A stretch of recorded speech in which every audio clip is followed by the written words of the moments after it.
learning to think from the end rather than about the end. People say, well, you're so productive, you get so much done, you've written so many books, you've done so many CDs, you've done all these PBS shows, you've done movies, and you know what, I basically think I screw off a lot. I don't really think I do that much at all. I mean, you can't even imagine. I mean, I take time to exercise 3.5 to 4 hours every single day of my life, every day. My kids will tell you. I swim in the ocean every day. I do yoga for 90 minutes, almost every single day of the week. I walk at minimum an hour and a half every day of power walking on top of all of the other things.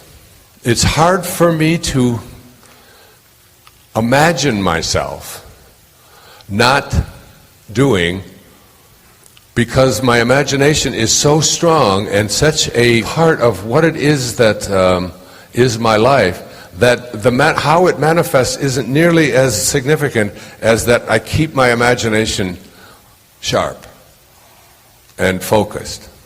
And I want to read you a little bit of Neville.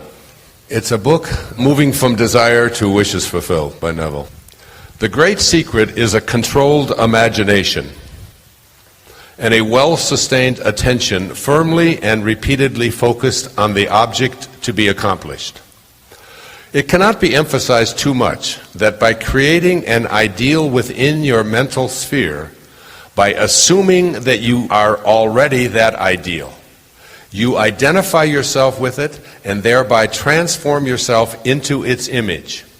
Thinking from the ideal instead of thinking of the ideal. Thinking from the ideal instead of thinking of the ideal.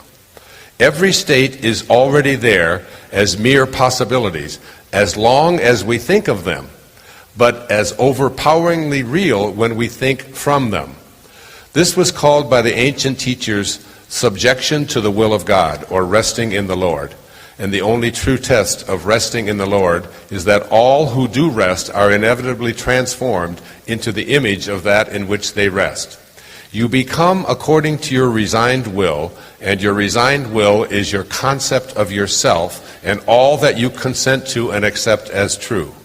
You, assuming the feeling of your wish fulfilled and continuing therein, take upon yourself the results of that state. Not assuming the feeling of your wish fulfilled, you are ever free of the results. The truth that sets you free is that you can experience in imagination what you desire to experience in reality, and by maintaining this experience in imagination, your desire will and must become an actuality.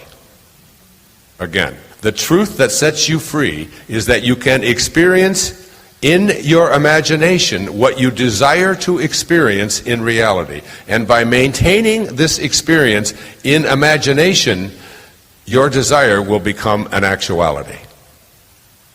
Now, all I can say to you about that is that it really works. The first part of this is the power of your imagination. The second part of what I'm speaking about here is thinking from the end. The third concept, after thinking from the end, is these words. If you're taking notes, I want you to really have them underlined. These are the words that Neville has spoken that really resonated with me. He said, you must learn to assume the feeling of the wish fulfilled. Assume the feeling of the wish fulfilled. Whatever it is that you have in your imagination, this is the only tool that you have for bringing it into real, for hardening it from a thought to perhaps first an image, and then a condition, and then a event, and then an object. That your imagination is the only place that you can make all of this happen. If it's the weight that you want to lose, if it's the addiction that you want to overcome, if it's the relationship you'd like to fix, whatever it is you'd like to create, he gives some very specific examples of how this can work. Assuming the feeling of the wish fulfilled means that in your imagination, you have created what it is, what you have imagined for yourself. You think now from that end rather than about that end. And now you assume the feeling of that wish being fulfilled. And where do you experience feelings? In your body. That's what the body is. It's the reservoir of feelings. They show up in your flushing. They show up when you get embarrassed. They show up when you get joyful. They show up when you get sad. You have physical manifestations of feelings. You assume the feeling of this wish being fulfilled. So what does it feel like within you to have this thing materialize?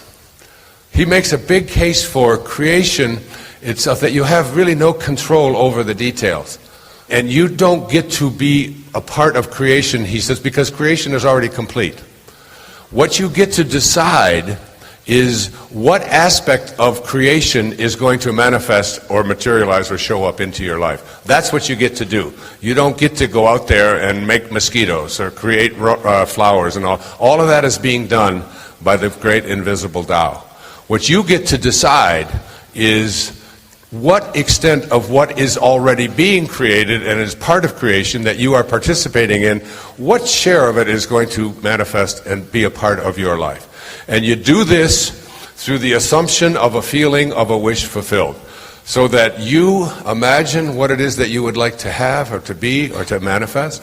And you imagine this for yourself. And then what you do is you feel it in your body. And you ask yourself, what does it feel like?